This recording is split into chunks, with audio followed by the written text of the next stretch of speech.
My name's Tony Downs. I am briefly Acting Vice-Chancellor of the University of Reading. Great pleasure to welcome you all here. Wonderful to see such a full audience for the first of these lectures, and this will be the first but not the only time I say this evening, do make sure you pick up the programme and you see everything else we have to offer in the series. There's a really good set of lectures coming up, and I hope we'll see you back for some of the others as well. I think it promises to be rewarding, interesting, and at times amusing. Which I suppose leads to tonight's obvious question: are you happy? And if so, I'm happy. How happy are you?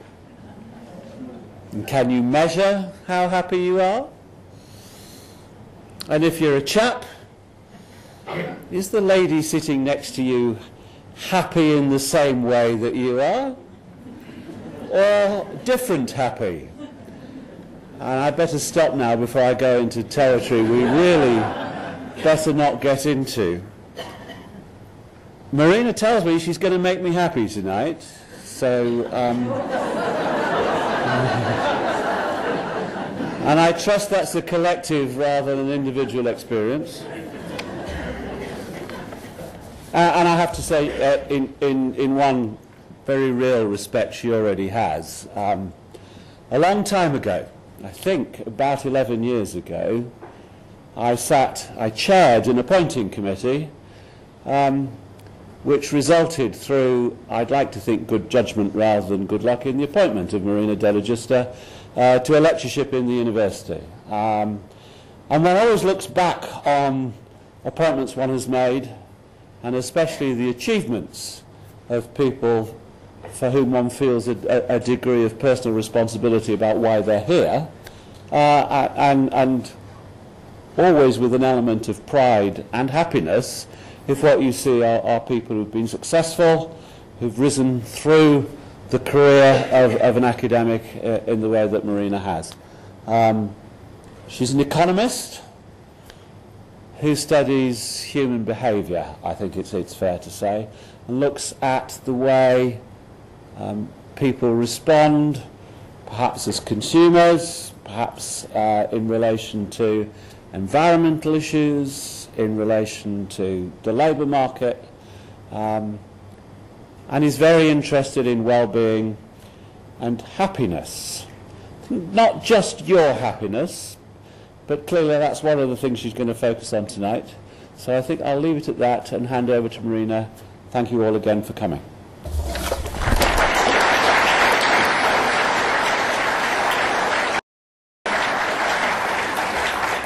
Good evening. I hope you are happy. I actually hope you're not too happy, because it turns out that if you're happier at the end, you're going to remember this evening as a happy experience. So I hope you're sort of happy, and I'm going to make you happier as we go through. Now, this is what I plan excuse me, to talk about this evening, and I'm going to have to talk very close to the mic, so because I wore the wrong dress, so I can't have the mic that makes me walk about. And those of you who sit in my lectures know that's a problem already. Okay, so why is an economist talking about happiness is obviously the first thing that we need to address. You would expect, obviously, someone a bit more qualified than an economist, perhaps a philosopher, perhaps a psychologist, to talk about happiness.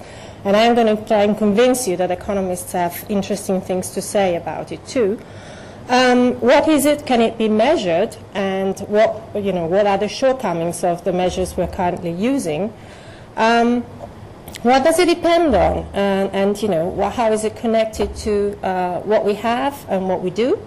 But perhaps most important question of all, since the government is currently saying that they want to increase our happiness, is that the sort of thing they should be worried about in the first place? Is it appropriate for a policymaker to worry about this?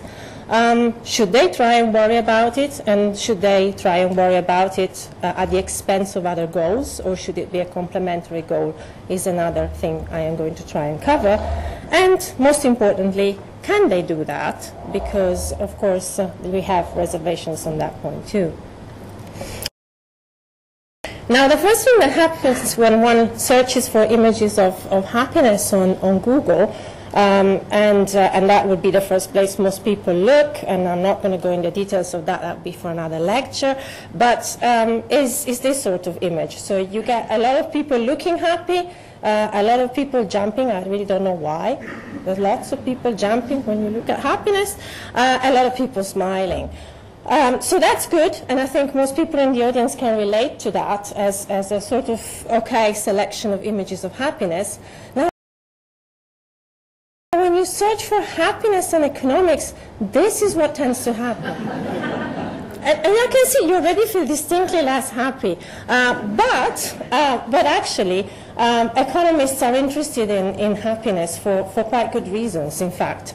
Our discipline likes to give itself some sort of, quite illustrious ancestry going back to Aristotle, and he was very interested in happiness. He was also interested in the way public policy can help increase the happiness of a community, or at least how it should not hinder the achievement of happiness for a community. Now, the concept of happiness he thought about was something called eudaimonia, and he actually referred to what we would translate to as flourishing. So it was quite a broad concept that referred not only to one's own personal individual well-being, but also things that related to the environment around them, the community and the people they care about. Hold on to that thought, because we're going to go back to that. Because what happened over the centuries, and I'm going to give you one of the zoom fast forward to the Scottish Enlightenment, and then fast forward to the times of the 18th century, is that economists started becoming more economists than other things, and distinguished themselves from other disciplines, and started worrying about the maximum happiness for the maximum number of people as the key goal for public policy. And particularly the idea of maximum happiness from the maximum amount of people is the one that most economists nowadays use, and it's inspired to the work of Jeremy Bentham. Now, obviously, one of the key things to make people happy would be to make resources available to them. And so there's nothing strange in thinking that, particularly in the late 18th and early 19th century, a very good goal for policymakers would be to actually increase goods and services available to people, and that would be a good way of maximizing people's happiness. You could argue that since economists have become a little bit too focused, or perhaps policymakers a little bit too focused or obsessed on the one goal of increasing material resources, hoping that that would increase happiness, and they've forgotten a little bit about what this was for. And one of the things we're going to do is actually zoom out on some of these graphs and see exactly what's happened to the association between increasing material living standards and happiness. So what is it? Now, these are definitions from the Oxford Dictionary of the English Language, and they're really useful because, as the Oxford Dictionary often does, it tells you how you should distinguish concepts. And, we know happiness is a good feeling that you have when you're happy. I didn't put the example there, but I'm particularly happy because I'm going to go back to this. Money can't buy you happiness. We have satisfaction, which is a good feeling you have when you've achieved something. We have contentment, a feeling of happiness or satisfaction with what you have. And we have fulfillment, like satisfaction with what you do or what you have done. Now, the concept of happiness that we use and that we try and measure is actually something which is slightly different. Ever since the 1960s and 70s, and since the 1980s in most countries in the world, the kind of general surveys of the population that come out to a lot of households everywhere, and probably have come to you as well. By the way, a little insert, please answer those, we use the data. They will ask you questions which are entirely subjective evaluations of your own well-being. So they will ask you things like, how do you feel about your life as a whole, on a scale from 1 to 7, where 1 means you feel terrible and 7 means you are delighted and completely happy. Or things like, taking things together, how would you say things are for you these days? So a much more of a kind of point evaluation. Would you say you are, from very happy to not too happy? And the most common of all, perhaps, on the whole, how satisfied are you with the life you lead, which is a question asked in most surveys across countries in the world. That goes from not very satisfied to satisfied completely. Now, these are self-reports, and of course they're self-reports because they're about a feeling, and nobody can tell you how you feel. There's a certain amount of external validation that has gone into looking at these reports and into trying to assess whether people are consistent in the way they answer the questions over time, and whether the way in which they answer the questions seems to reflect perhaps things that are more objectively measurable, such as their mental health or their physical health in general, or their mood. Now, the difficult thing we have, though, is that, as I said at the outset, the experiencing self and the remembering self are actually quite different. So if you ask somebody on a minute-by-minute basis, and some of the surveys that are associated with timekeeping diaries ask people, how do you feel whilst you're carrying out a particular activity? People may feel during an activity happy or sad and multiple times. The remembering self, though, and that's the one that's most important to us, it turns out, is actually more interested in the whole experience, and particularly in how it ended. If an experience was on the whole good, but it ended a bit badly, perhaps you were at a concert and then a terrible noise started when it was finishing, then, you're probably going to say something like, it ruined the whole experience. And it really does, because the memory of that experience that you're holding on to is now a bit tainted. If an experience, the same concert wasn't on the whole all that great, but it ended well, it turns out that you think that concert was better. So that means even the self-reports are actually quite, quite changing depending on the state you're in when you do them. Now, they're also context dependent. So the sorts of things that happen around you influence the way you feel about your whole life. And again, if your whole life has been on the whole quite satisfactory to you, then you're going to try and sort of wash out the bad memories. Conversely, if you've had that salient moments in your life, particularly very bad experiences, you may well have your experience of life satisfaction, even with the same activity nowadays, tainted by those experiences. The other thing that matters a great deal is personality. It turns out that, of course, happiness varies depending on culture, depending on age, depending on gender, and so on and so forth. But actually, the single most important component of variation between individuals is their personality. So if you are an extrovert and if you are emotionally stable, it turns out that you're going to, on the whole, be happier than the rest of your peers, even with exactly the same experiences. Essentially, you cope better. Now, that's very important because, generally speaking, one of the things that we've discovered is that people are more affected in the way they experience their life by the things they lose than the things they gain. And so, because we all experience this feeling of being sad when we lose something we hold on to very dearly, those of us who are better able to cope and move on are the people who are generally happier. Now, other things we know are that happiness varies across countries a great deal, and it's, you can already see, not terribly connected with income. The yellow countries, the red countries are the ones that are not very happy. The yellow countries are somewhere in the middle. The green countries have got higher happiness. It's not a straightforward association with incomes, and we'll see that a little bit more in detail in a minute.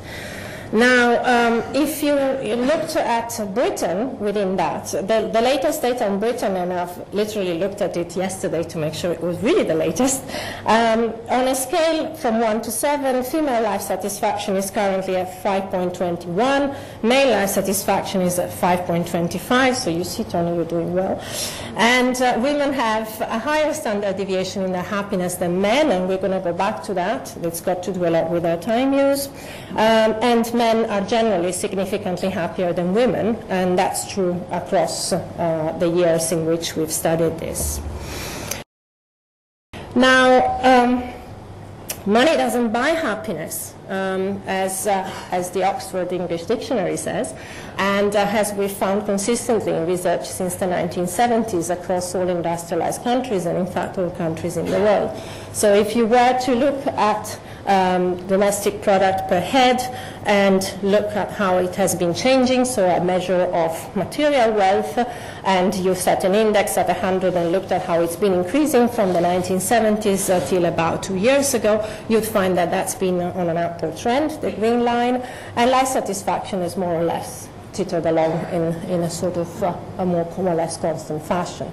So clearly, that's not something that's very connected to how happy people feel. Of course, on an individual basis, we found that there are thresholds to this, and there is a kind of threshold of income which is around about 12,000 in the UK.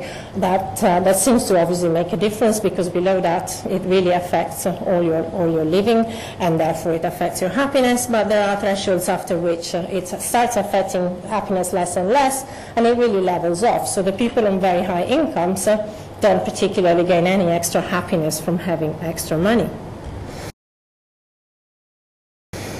So if money doesn't bite, what is it that does? Well, this is again is for the UK. The kinds of things that matter to people, unsurprisingly, I guess, are partner, spouse, and family relationships, that being the factor that affects happiness the most, followed by their health, followed by a nice place to live, followed by money and their financial situation, their religious, spiritual life, their community and friends, and work fulfillment. Now, there are two things that have to be said outright. Of course, you'll immediately think a lot of these things are connected to having money. Of course, health is above a certain threshold. Again, you do need to have a good economic situation in order to be healthy, and wait until they finish with the reforms. You'll need a really good economic situation in order to be healthy. But, of course, family relationships and all of that actually are very unconnected to your income. The interesting thing you see there as well is work fulfillment. Work fulfillment is something which is actually separate from income, and of course you want a job because it earns you a living, but actually a lot of what makes people happy with their jobs, we have found consistently, is the sense of belonging it provides. It's the sense of being part of something people do. And in fact, there's the connection between job satisfaction and earnings from work is actually fairly poor across all sectors. Now, the interesting thing is, we know that these are the things people like and make them happy. They're actually not the things they do the most. And you'll immediately say to me, well, they can't, they have to work because, they have to earn a living. But actually, even controlling for income, you find that people still work a lot longer than they need to work, and they spend a lot less time than they wish they did with their family and relations, for example. So one of the research that has been conducted at the University of Reading that I've been involved with has been looking at time use and time use differences in the population in the UK to figure out exactly who's happier with the activities they carry out and what impact do the things we do have on our happiness. So what you get there is a chart that orders the self-reported well-being in the UK from sort of happier to less happy, and categorizes women and men according to the activities they do.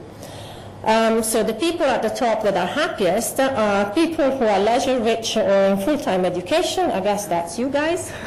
You're here tonight. And then the people amongst, then as we go down, I have to say outright, there's something people always ask me, why aren't they the same categories? Well, it kind of turns out that women and men do different things.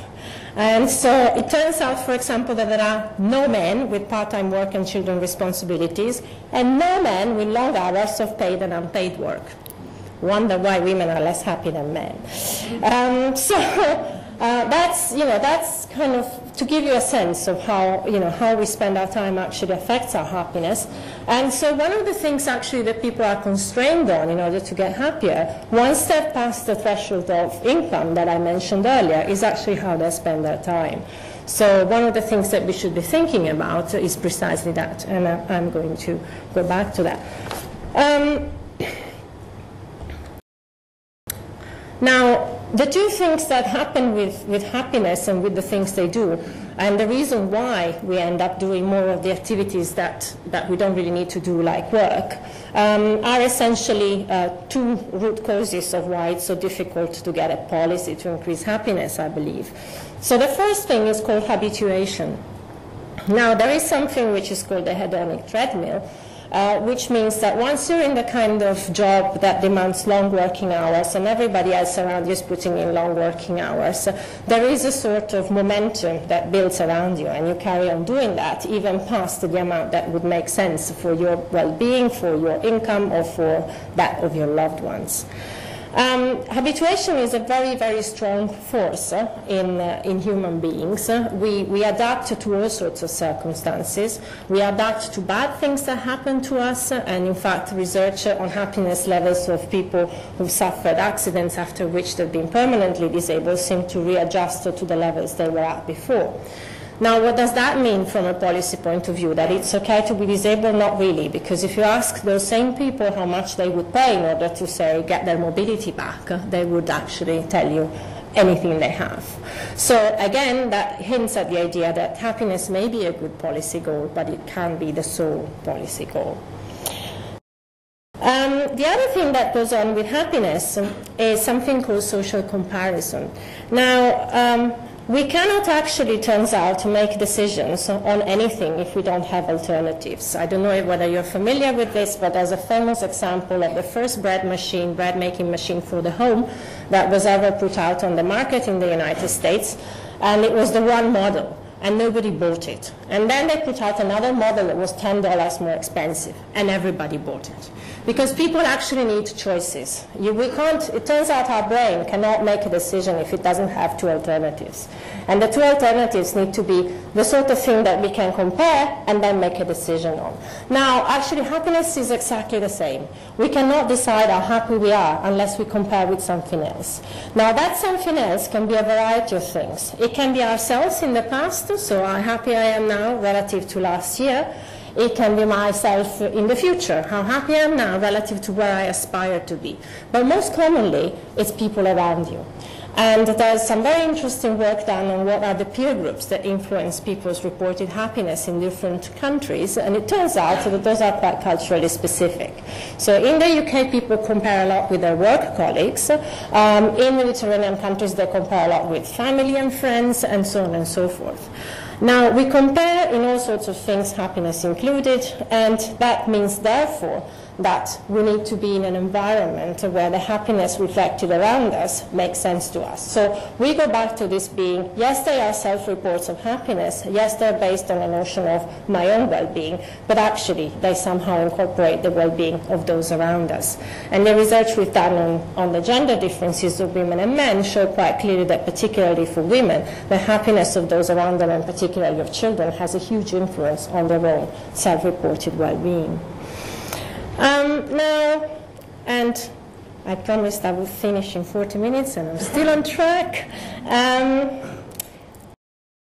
What do we need to do then? So the government says maybe we should think about integrating happiness into the national accounts. It's already doing it, in fact, and we should have it as a policy goal.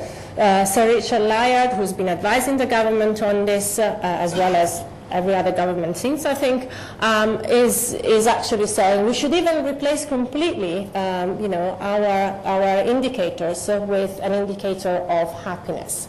Now, there are a lot of problems with that, of course. The most common problem is a problem going back to Aristotle of the so-called happy slave, somebody who is in very restricted circumstances, however, defines themselves as quite happy. What should we do about that, and what's the morally right thing to do for a policymaker? Now, clearly, having just happiness as an indicator won't do. Having just material well-being as an indicator won't do. So let's say have both. Now, the real question is, why would policymakers be interested in happiness anyway? Now, it turns out that there are lots of, I've been trying to explain to you what causes happiness, but there are lots of things that are caused from happiness all the way back into outcomes of our lives. So life satisfaction levels actually predict very well life expectancy, they predict morbidity, they productivity, they predict quits, job quits, absenteeism, unemployment duration, and even marriage duration. So somebody who's not very happy now is more likely in the future to, say, quit their job or be absenteeist at work. So the government is interested for reasons that have to do, as usual, with productivity as well. Now, one of the things that happen once you start considering happiness alongside income increases is that you very quickly run into some trade-offs. Because one of the things that has increased productivity in Britain has been the introduction of performance-related pay. However, performance-related pay is also the thing that has caused incredibly long working hours and a lot of unhappiness and a lot of extra commuting. So if you're doing a happiness policy, you should be about curbing advertising because that encourages competitive behavior, which is ultimately self-defeating and not making people happier. However, if you're trying to push productivity and incomes, that's what you would be doing. So I think actually the government hasn't really thought through very much what it means to be pursuing a happiness policy, at least a happiness policy in its own right that comes from what the science tells us.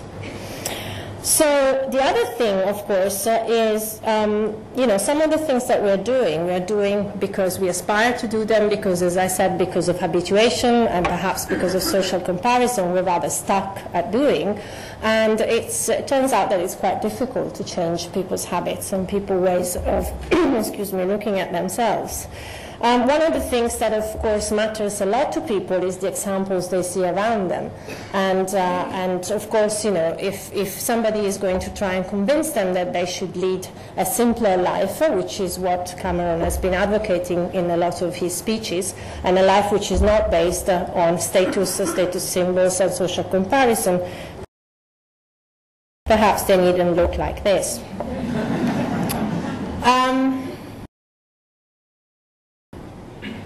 Now, it's kind of funny up to a point, because this is us instead. Rather, students in the USA, and I apologize, but I've seen something very similar done for students in the UK. It was just a terrible blur when I tried to put it on a slide, so I didn't put it. Now, it turns out that our aspirations have actually changed quite dramatically over the last 50, 45 years or so.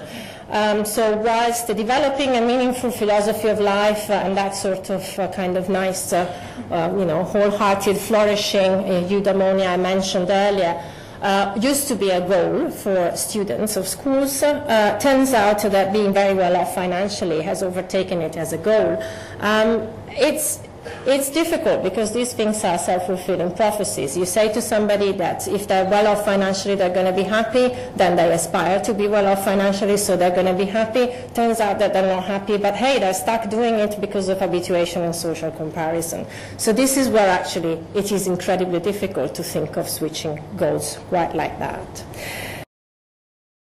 Now, obviously changing people's aspirations is something that, thinking about that is obviously, I picked this slide on purpose because, of course, when people start thinking of having less, that's immediately the thing that pops up in their mind. You just kind of end up in a corner with your stuff in a trolley.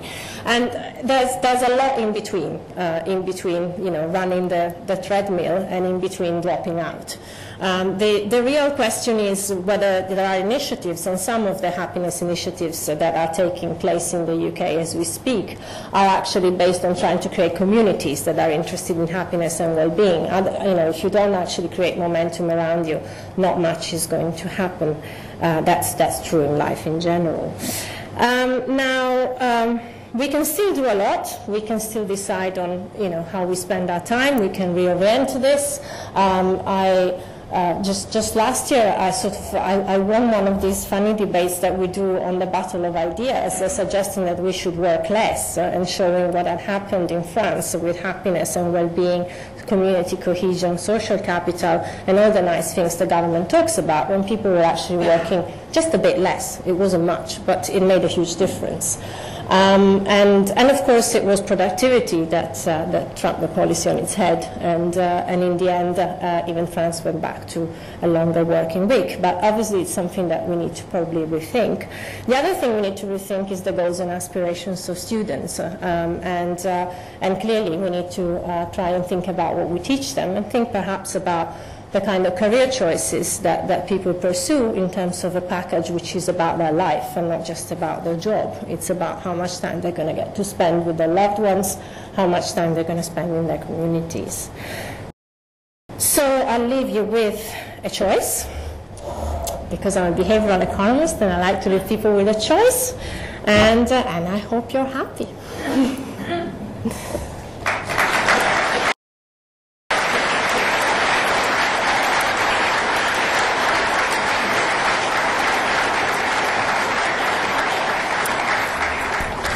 So now, my beautiful assistant is sitting there, so I'm going to share my own questions.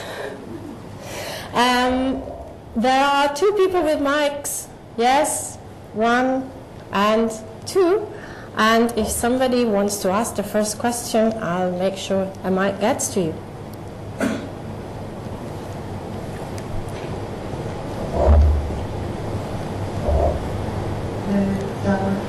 you hear me? Yes. In one of your studies, the men and the women, there was a comparison, and you said, I wondered what numbers you were talking about when you talked about the samples of men and women, that men weren't childminding and part-timing, etc. So what sort of numbers was the study done? This is the British Household Panel Survey, so it's a representative survey of the population. There are about, I think, 50,000 individuals there. I think it's a very valid question, because I was looking for the home dads as well. It's something that I'm interested in for other reasons. There are a handful of home dads. Now, what's interesting is in the survey, even the home dads very rarely declare themselves as responsible for their children. There are not very many stay-at-home fathers who are actually even declaring themselves as the recipient of benefit. I think this because of the stigma. So I think even though they enjoy doing it and they do it really well, we're still at the stage where people wouldn't declare it for, on the tax returns on the child benefit. It would still be the mother as the recipient. And sometimes they even lose out on the benefit because of that. It's very... But I know that there are a few. And I know we did find a few. It's just that running regressions with 100 people in a category and 25,000 in another never really works very well. But they're really a handful. It's an increasing phenomenon. We should see more of that, and it'll be interesting to see. But it's associated with particular income categories as well, has to be said. You're welcome. Yes, there's a question there. Sorry, I'm not sure I see very well at the back, or I see very well in general, so wave a lot if you're up there. Thanks.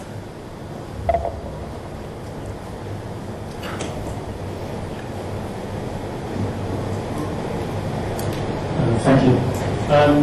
You mentioned at one point that the government was actually considering different initiatives or measures which would actually increase happiness. Can you be a little more specific as to what currently being made of?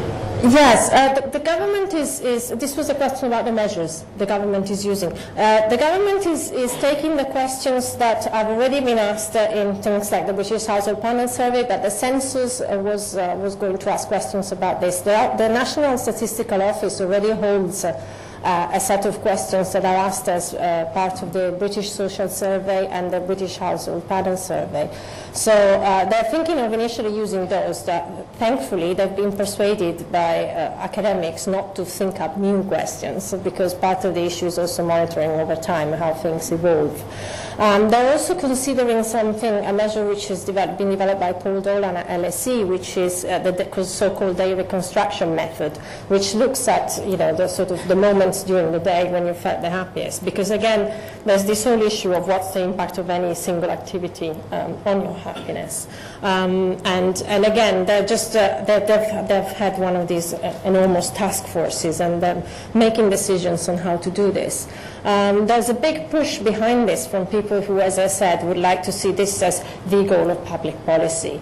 The most worrying thing from my mind, is that policymakers generally just want this one indicator always. And I think that's always going to be a problem, no matter which one you pick.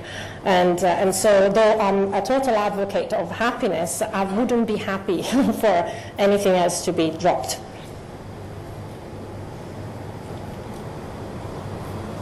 Yep. Question there. What's the people at the top? I mean, are you asleep? Go on, make up a question.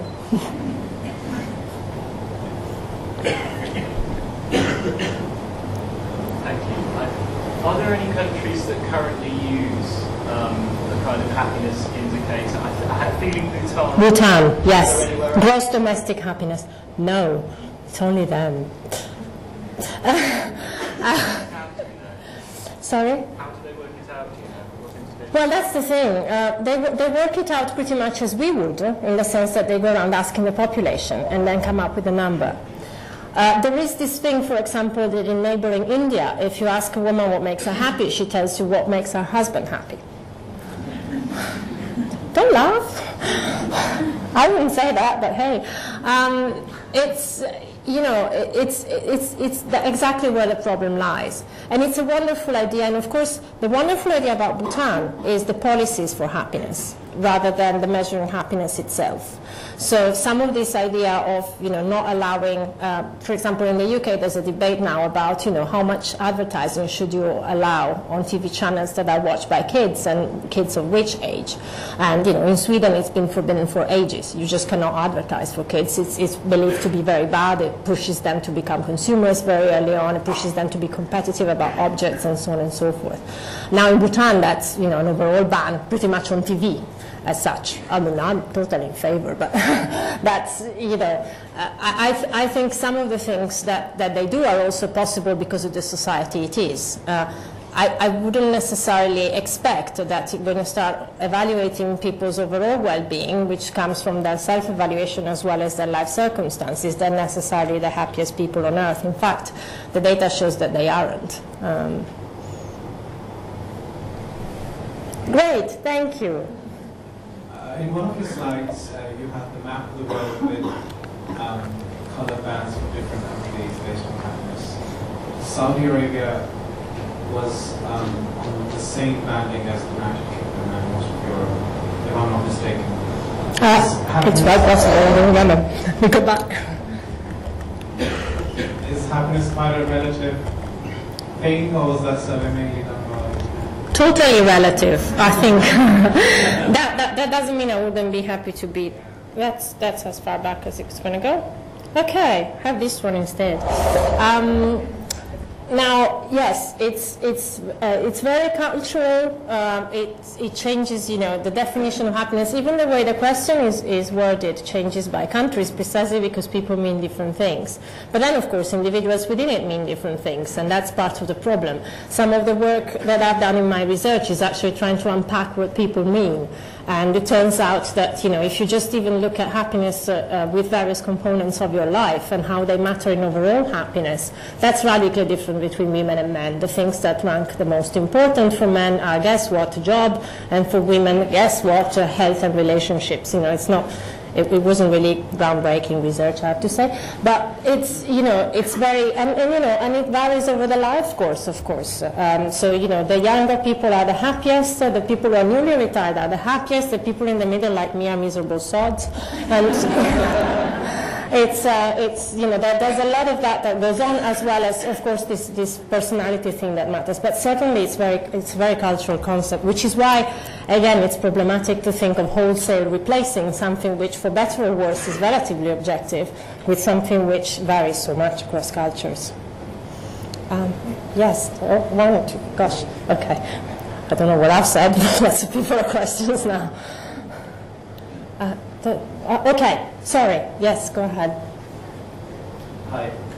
If Western economic happiness relies on economic growth, which relies on consumption of ever-depleting planetary resources, how can the West be happy and consume less?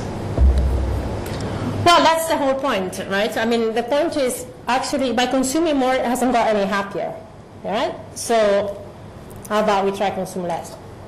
That's kind of the idea. So you're absolutely right in saying consumption isn't just about consumption, it's about identity, it's about belonging, and so on and so forth. And certainly, the whole economy is driven by consumption. I mean, one of the issues, and this goes back to the broad, not just social, but environmental sustainability agenda as well, is about redefining goals in such a way that we live within our means, and we're nowhere close to doing that.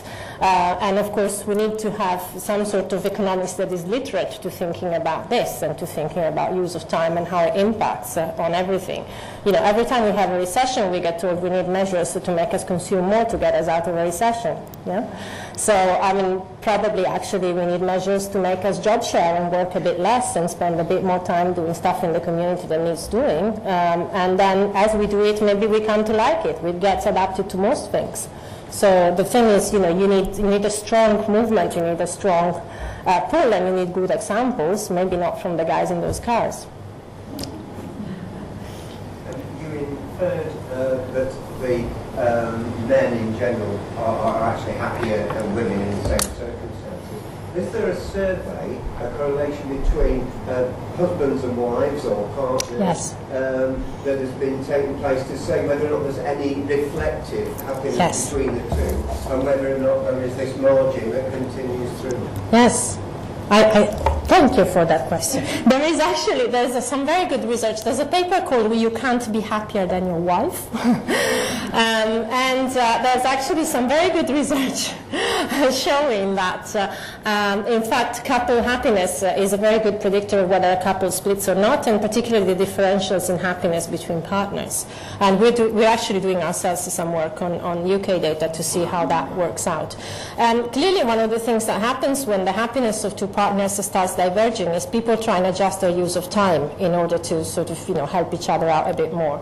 So compensate by whatever, spending more time at home, doing more with the kids, the kind of stuff we all know about. And we're trying to figure out how that works out. But definitely there is evidence that as happiness diverges in a couple, then couples do split up. So yes, and there are clearly effects. The happiness of one depends on the happiness of the other. That's very obvious. Thank you.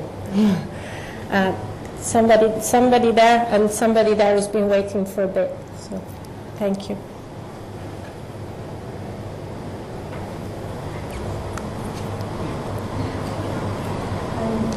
Have any studies been done to see if there's any correlation between physical fitness or number of hours doing physical activity per day and levels of happiness? Yes, it's very, very connected with, it's very connected with physical health. And there are these studies of smaller samples of different activities people do. But in terms of physical fitness and the impact it has on happiness, on the day reconstruction method, you can see that people who exercise are quite happy. As a result of exercising. But of course it then impacts on their health and on their mental health and so on and so forth. The trouble is you have a selection problem, as we call it, but basically you have the problem that the people who are able to exercise were already quite okay in the first place. Yeah? So it's kind of hard to infer from that we should all exercise more. Though of course we should.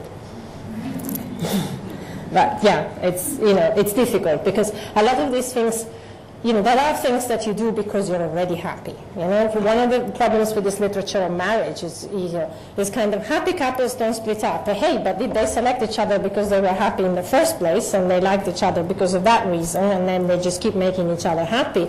Or how many people actually choose somebody who's on a completely different level of happiness than their own to start with? We don't know that. So, yes, thank you for waiting. There was an article in China Daily earlier this week that reported that the city of Guangzhou has introduced a happiness index, and one of the things that struck me was the very wide range of indicators that were included. Many were material, many were not material, non-material. The non-material indicators included, for instance, happiness with the delivery of public services, environmental indicators. Yes. Now, I then went to the Office of National Statistics well-being. Yes, to the well-being unit, yes. And you gave it to them. In my opinion, I found it to be rather dull. My question is... It's the ONS, you know. They collect data. To drive this forward, is there sufficient, public support and lobbying, or is there a danger, that it could just turn into, a political buzzword? So is it just spin, you mean? Some of it is. Of course, the real issue is there's no money about to do social policy, so hey, let's tell them they need to be happy instead. Yeah, I've heard this a lot. I'm just going to voice what a lot of people think, and I think rightly.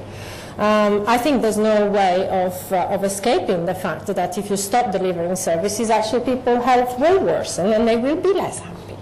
So, in fact, if you use the research on happiness appropriately, you realize that you cannot decrease service delivery. If anything, you need to increase it. You perhaps need to target it better, there's no doubt, but you certainly can't decrease it. You certainly are not doing people a good service by increasing the amount of uncertainty they live under because of, reforms to public services, and that doesn't make people happy. You disrupt their jobs, and that certainly doesn't make them happy. So I think what's difficult is distinguish between the level of the headlines, where people think, oh, that's great, it's happiness, it's a community agenda, fantastic, become unemployed, do a bit of volunteering, and it's like, yeah, I'd like to eat, and the level at which you actually realize that if you pursue an agenda of happiness seriously, you've got some people for which it's a straightforward, you've got to keep their incomes up. It's about redistribution. Nobody wants to say that the key policy for happiness that every single economist who has worked on this has come up with is massive redistribution, for which there's absolutely no demand in this country, incidentally, because people don't agree with the idea of redistributing resources too much, and that's also a problem.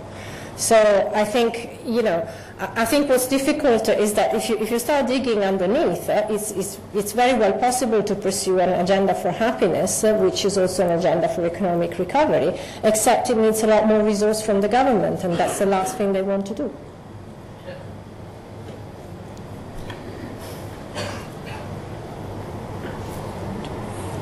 Okay. Oh dear.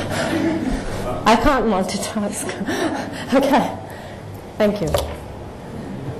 Yeah, no, I can't. Try again. I'm not very happy. I can't say this. Oh, I'm sorry. Do you want to come down and talk here?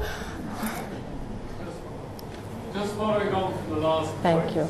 is how much evidence is there that more equal societies are happier?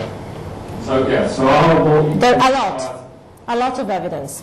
The societies that come out best in terms of happiness are the usual suspects, the Scandinavian countries. It's always them. They do better because, of course, a lot of these issues are social comparison. And, people's happiness depends a lot more on relative than absolute income. That means they care a lot more about what everyone else earns than what they earn themselves. So typically people would say, would you rather earn 40,000 in a company where everybody earns 60,000, or would you rather earn 30,000 in a company where everybody earns 20,000? They prefer the second scenario. Most people do. They don't, so they're not competitive when it comes to holidays, for example. If you say to people, would you rather have, everyone has 2 weeks more holiday and you have 1 week more holiday, you go, yeah, whatever, it's more holiday, but not on income. Now, one of the things that they've done there is essentially level out the distribution of income at both ends, and that means, therefore, that there's a lot less of this going on. Now, there's a lot less unhappiness in the people at the top of the income distribution, interestingly, too. And the reason is simply that people don't hate them as much as they hate rich people here. They don't spend as much on personal security. They don't live in gated communities or similar things, and so on and so forth. The real question, though, and this comes back to me every single year when I teach social policy, is these things are culturally driven as well. That, these are countries where there's been, on the one hand, a demand for strong lead from the government on what should be done, and a demand for redistribution and a demand for sharing resources.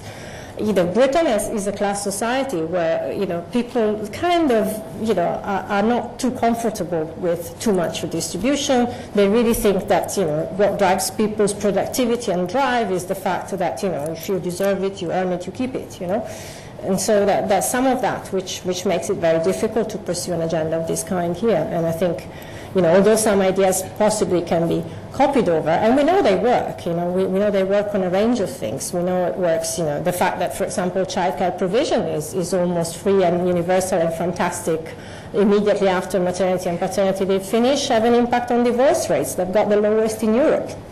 And this is a government that says it's pro-family, but it's not going to put any money in childcare. So, somebody, yes. Yeah. Well, I've got a question. Is that I read from the newspaper and I find out that the countries with quite high GDP, such as Switzerland and Japan, and they have quite high suicide rates. And do you think that GDP leads us to a wrong direction of living? And kind of off the cliff, you mean? The lemmings problem. Measure of happiness is the alternative measure, and maybe it will kind of change in the future. And also, another question is that now each country has a competition about which country has a higher GDP, and will they lead to a future competition of which country has a high happiness?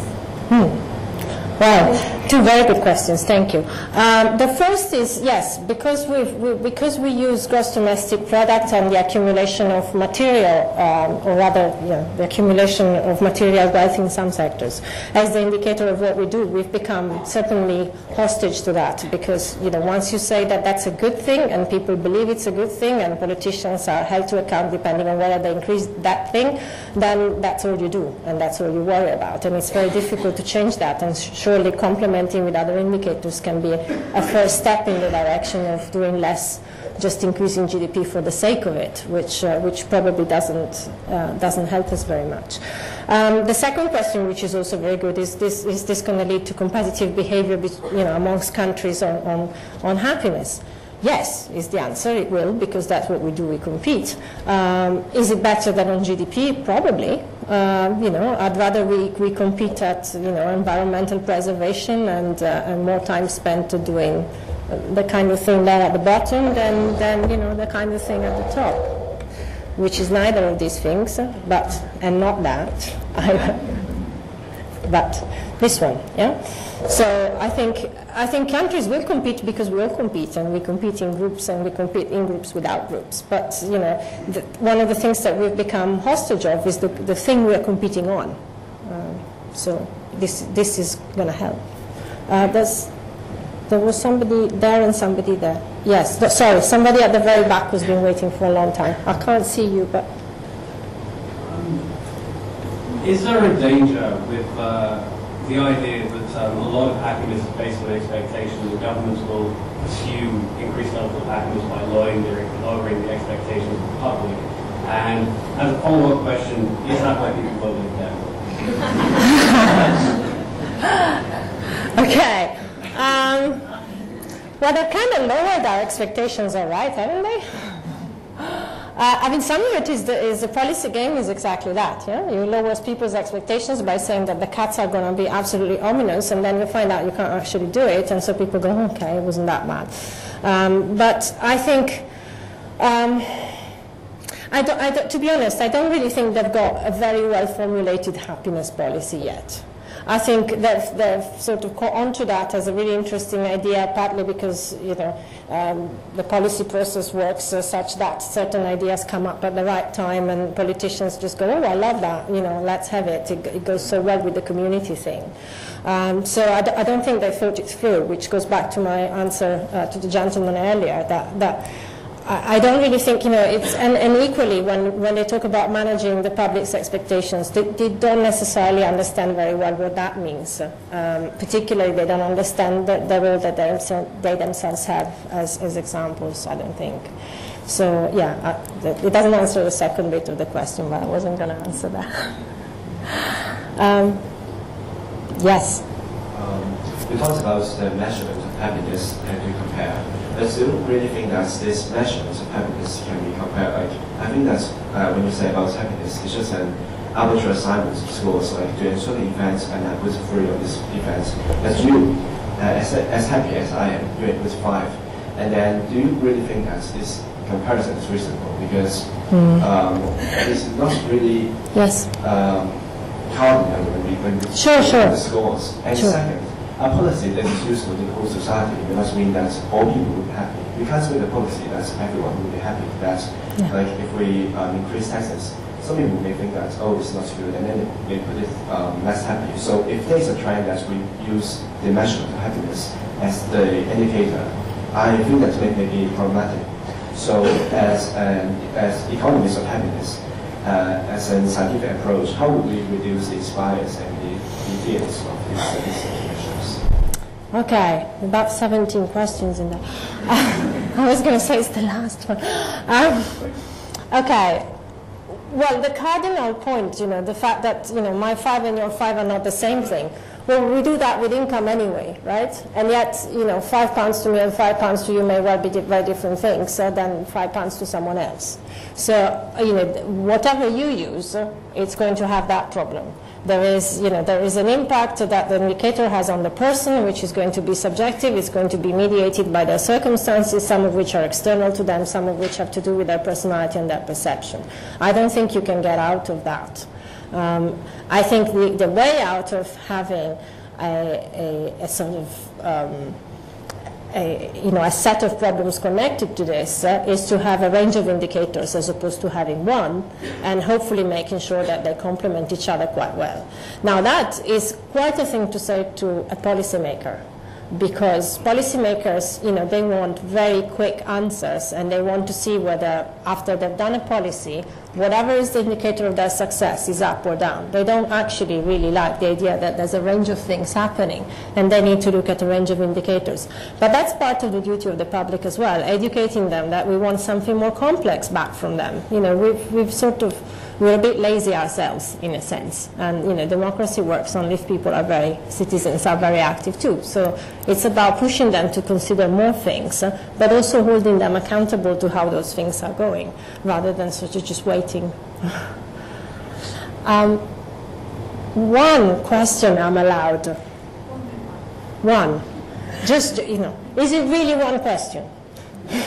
Or are you nesting questions there? You look like you are. Okay.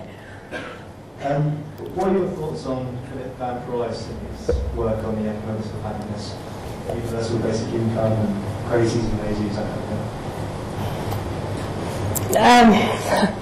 thing? I knew it was a nested question. Oh dear.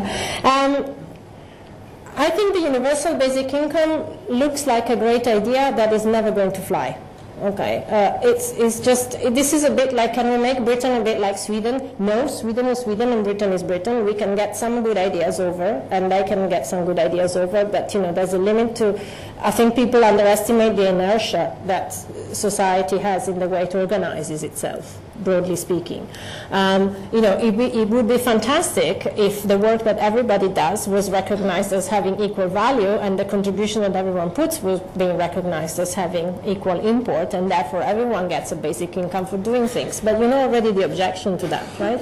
Which is there'll be people who this is the scroungers. There'll be the scroungers of basic income in the same way people think there are the scroungers of job seekers allowance rather than benefit or anything else. And that's because of how people conceive of their own success. So unless you change the way in which people conceive of their own success, and they don't just look at it in terms of their material achievements, which makes everyone else a scrounger, I don't really think we're getting out of that problem. I think we all as a society need to look at a variety of different indicators of success, and that will therefore mean that we look differently on other things. Does that answer the question? Sort of. I'm tired.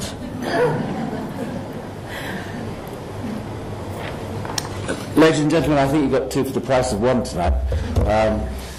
A lecture followed by really quite a lively seminar, and I think probably more questions than we've had time for and allowed at many of these events. And I think we owe Marina a great deal of thanks for standing here so long and facing the barrage.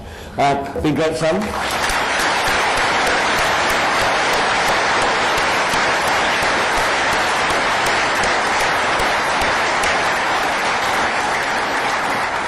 I must say, I was left with the thought that we could probably do a whole series on happiness and bring different disciplines from the university to bring their own perspective on it. Because I have a feeling the political scientists would have quite a lot to say about some of what you've said. So thank you very much for entertaining us. Some parish notices before you go. The next event in the lecture series is about extreme weather events, what has caused the extreme weather events in the last 12 months. The English can think of no better subject, I know. And as I'm sure you've heard us say before, we really do believe we have the best meteorology department in the world here. So there really is no one better to talk to you about that, and I'm sure we'll have a big audience, but do please come. Keep looking at your university events diary. The next event is Friday night. Really quite a big occasion. We have the 100th centenary, the 100th anniversary, the centenary of the Great Organ in the Great Hall down at London Road. Wonderful concert of organ music with the organist from St George's Chapel, Windsor. I think it's going to be a great event. I hope we'll see some of you there. And finally, there are feedback forms around the hall. We would love to get your comments back. Do please fill them in and hand them to people as you go. And join me one last time in thanking Marina for a really good night.